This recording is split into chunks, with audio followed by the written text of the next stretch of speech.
नमस्कार।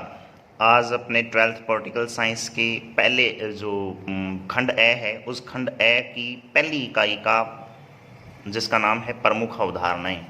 इसमें एक अध्ययन बिंदु है न्याय, यानी पहला लेसन है न्याय, जस्टिस। इस जस्टिस नामक लेसन का जो है अपने अध्ययन करेंगे कि न्याय क्या है। तो शुरुआत करते हैं न्याय की अवधारणा पे, यानी कंसेप्ट ऑफ जस्टिस जो है क्या होता है न्याय, किसे अपने न्याय बोलेंगे, उसके बारे में जो है अपने अध्ययन करते हैं। शुरू करता हूँ टॉपिक, तो सुने आप।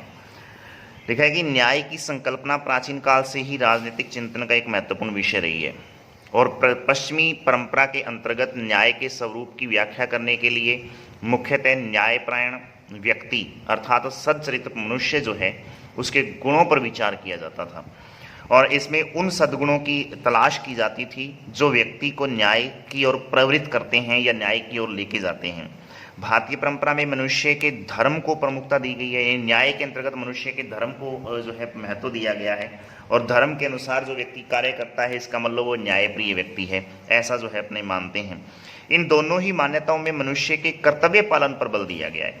प्रत्येक मनुष्य द्वारा अपना निर्दिष्ट कार्य करना एवं दूसरे के कार्यों में हस्तक्षेप न करना ही क्या है, न्याय है। यानी यहाँ एक सीधी साधारण परिभाषा यदि दी जाए तो ये प्लेटो की परिभाषा है हालांकि ये, और वो कहता है कि प्रत्येक मनुष्य अपना खुद का जो निर्दिष्ट कार्य, यानी जो उसको दिया गया है, जो निर्देशित किया गया है कार्य वो करता रहे और दूसरे के कार्यों में भी वो हस्तक्षेप बिल्कुल न करे।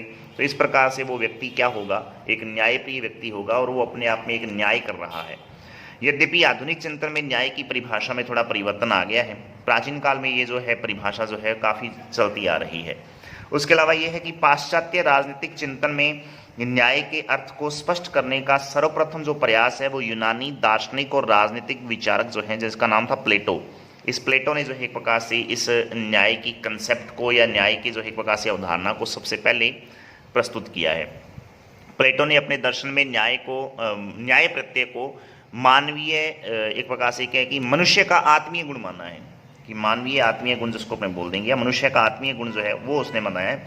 और उनके अनुसार यह वह सद्गुण है जिससे प्रेरित होकर मनुष्य सबकी भलाई में अपना भला ढूंढता है, यानी सभी लोगों की भलाई में मेरा भला है, ऐसा वो सोचता है। प्लेटो से लेकर अब तक सभी चिंतकों ने न्याय को महत्वपूर्ण राजनीतिक एवं जो है नैतिक प्रत्यय माना है। अब न्याय की जो है अलग अलग लोगों ने एक प्रकार से इसकी परिभाषाएं देने का प्रयास किया है। अपने उन्हीं में से कुछ एक परिभाषाओं को अलग से निकाल के जो है पढ़ेंगे। याद रखेंगे, प्राचीन काल, मध्यकाल और आधुनिक काल में न्याय की कंसेप्ट जो है, न्याय की जो एक प्रकार से जो अवधारणा है, इसको अलग अलग तरीके से लोगों ने प्रस्तुत करने का प्रयास किया है। तो सबसे पहले जो है अपने प्राचीन काल के जो है प्रमुख दो विचारक हैं जिनका नाम है प्लेटो और अरस्तु। दोनों जो है एक प्रकार से गुरु शिष्य थे। प्लेटो जो है वो सुकरात का शिष्य है और प्लेटो का शिष्य अरस्तु है।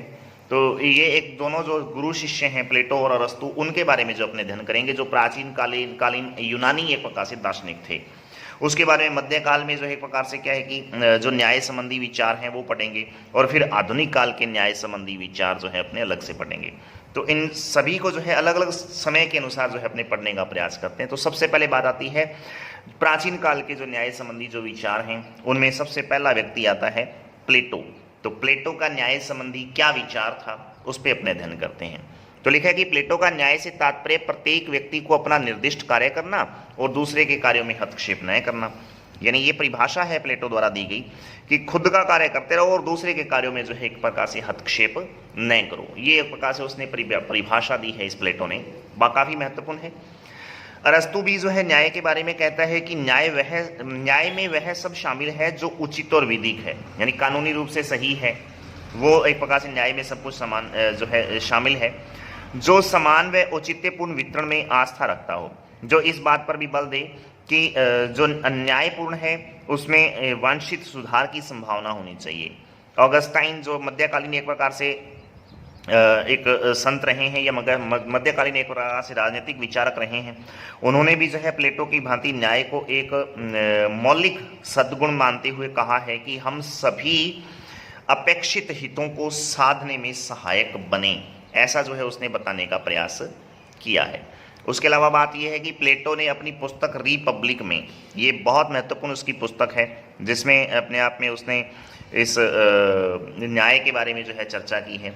तो इस रिपब्लिक नामक पुस्तक में उसने न्याय को समझाने के लिए पुस्तक संख्या 2, 3 और 4 में काफ़ी रोचक विश्लेषण किया है।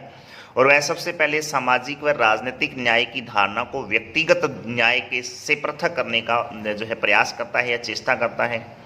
इमेस्टिन ने जो है लिखा है कि न्याय के विचार विमर्श में प्लेटो के राजनीतिक दर्शन के सभी तत्व निहित हैं, उसमें शामिल हैं। अब बात करते हैं प्लेटो के न्याय संबंधी विचारों की कि प्लेटो ने न्याय के क्या विचार एक प्रकार से प्रस्तुत किए हैं। तो उनमें जो है सबसे पहली बात आती है कि प्लेटो न्याय के 2 रूप मानता है, जिसमें पहला रूप है व्यक्तिगत और दूसरा है सामाजिक या फिर राज्य संबंधी जो न्याय। तो 2 रूपों में जो है एक प्रकार से प्लेटो न्याय को बताता है कि न्याय के 2 रूप होते हैं, एक व्यक्तिगत रूप होता है और दूसरा उसका सामाजिक या फिर राज्य संबंधी जो है स्वरूप होता है। प्लेटो की मान्यता थी कि मानवीय आत्मा के 3 तत्व होते हैं, पहली तृष्णा, दूसरा शौर्य और तीसरा बुद्धि। तीनों जो है तत्व मानवीय आत्मा में पाए जाते हैं। अब इन तीनों से वो न्याय को जो है कैसे निकालता है वो सुनेंगे।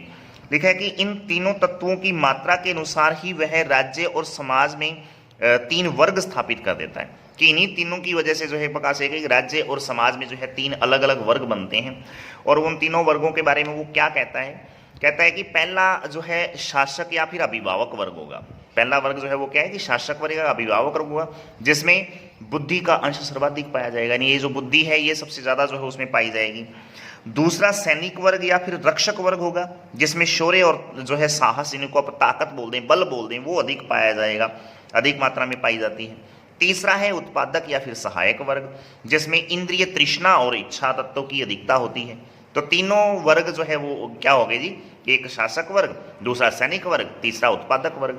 तो इन तीनों में शासक वर्ग में बुद्धि अधिक, जो क्षत्रिय या सैनिक वर्ग या रक्षक वर्ग जो है उसमें एक प्रकार से शौर्य अधिक, और जो उत्पादक वर्ग या सहायक वर्ग जो है उसमें तृष्णा तत्वों की जो है अधिकता पाई जाती है। इस तरीके से उसने जो है 3 वर्ग बना दिए। अब क्या है, सभी मनुष्यों में तीनों तत्व न्यूनाधिक मात्रा में पाए जाते हैं। वो कहता है कि ये तीनों तत्व सभी मनुष्यों में पाए जाएंगे। अब एक व्यक्ति और उसमें तृष्णा भी है, उसमें शौर्य भी है और उसमें एक प्रकार से बुद्धि भी है, लेकिन उसमें जो तत्व जिसमें अधिक पाया जाएगा वह उसी तरीके का जो है व्यक्ति बन जाएगा। यानी जिसमें यदि बुद्धि ज़्यादा है तो वो शासक वर्ग बनेगा, जिसमें शौर्य ज़्यादा है तो वो सैनिक वर्ग का व्यक्ति बनेगा, और जिसमें एक प्रकार से इस तृष्णा तत्व की अधिकता है तो वो उत्पादक या फिर एक प्रकार से जो सहायक वर्ग है उस वर्ग में जो है वो व्यक्ति चला जाएगा। तो इसका मतलब क्या हुआ कि पाए तीनों जाएंगे हर एक व्यक्ति में, लेकिन उस तीनों में सबसे ज़्यादा जो जिस तत्व की अधिकता होगी जिस व्यक्ति में, वह व्यक्ति उसी तरीके के कार्यों में निर्दिष्ट होता है या कार्यों को करता है। आगे लिखा है, और जिस तत्व की मात्रा का अंश जो है एक प्रकार से कि प्रधान रूप में पाई जाती है, वही उसके सद्गुणों को प्रवृत्त करता है या उसके सद्गुणों को आगे बढ़ाता है।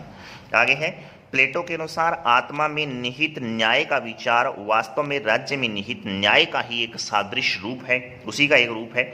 जिस प्रकार व्यक्ति की आत्मा में विद्यमान न्याय व्यक्तित्व के विभिन्न पक्षों का परस्पर संतुलन करता है या पक्षों को आपस में परस्पर संतुलित करता है, उसी भांति राज्य में व्याप्त न्याय समाज के तीनों वर्गों में सामंजस्य स्थापित करता है, तीनों वर्गों को एक जैसा जो है बनाने का प्रयास करता है।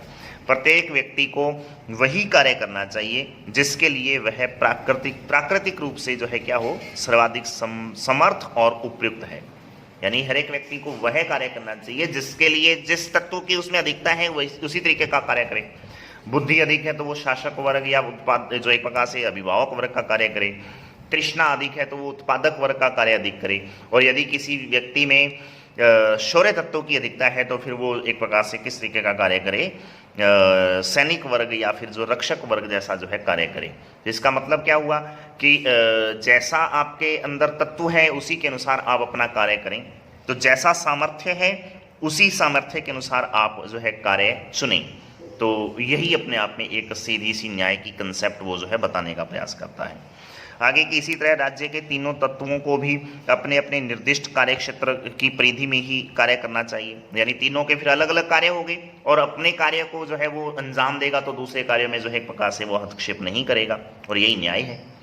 आगे है कि दूसरे के कार्यों में अनावश्यक हस्तक्षेप को प्लेटो व्यक्ति व राज्य दोनों के लिए अनिष्टकारी मानता है, यानी दूसरे के कार्यों में यदि अपने अनावश्यक रूप से हस्तक्षेप करते हैं तो उसमें व्यक्ति खुद को भी नुकसान पहुंचा रहा है और उसके साथ साथ में राज्य को भी नुकसान पहुंचा रहा है, तो दोनों के लिए वो अनावश्यक है, दोनों के लिए जो है अनिष्टकारी है, नुकसानदायक है। आगे है कि इन तत्वों की उपस्थिति के अनुपात में ही प्रत्येक व्यक्ति को अपनी योग्यता और क्षमता के अनुरूप आचरण करना चाहिए और दूसरे के कार्यों में हस्तक्षेप नहीं करना चाहिए। सीधी सी बातें हैं उसकी। अब इस प्रवृत्ति को प्लेटो न्याय की संज्ञा देता है। अब ये जो स्थिति है कि खुद के कार्यों को करते रहो और दूसरे के कार्यों में हस्तक्षेप न करो, इसी को उसने न्याय बताया है। प्लेटो ने अपने न्याय के सिद्धांत को एक नैतिक सिद्धांत के रूप में प्रतिपादित किया है, यानी वो न्याय का जो सिद्धांत है उसको एक मॉरल जो है एक प्रकार से थ्योरी बताता है, मॉरल सिद्धांत बताता है, यानी एक प्रकार से नैतिक सिद्धांत, ठीक है, ना कि वो एक कानूनी सिद्धांत के रूप में। तो न्याय को वो जो है कानूनी सिद्धांत का रूप न देते हुए क्या कहता है जी, वो कहता है कि एक नैतिक सिद्धांत है न्याय।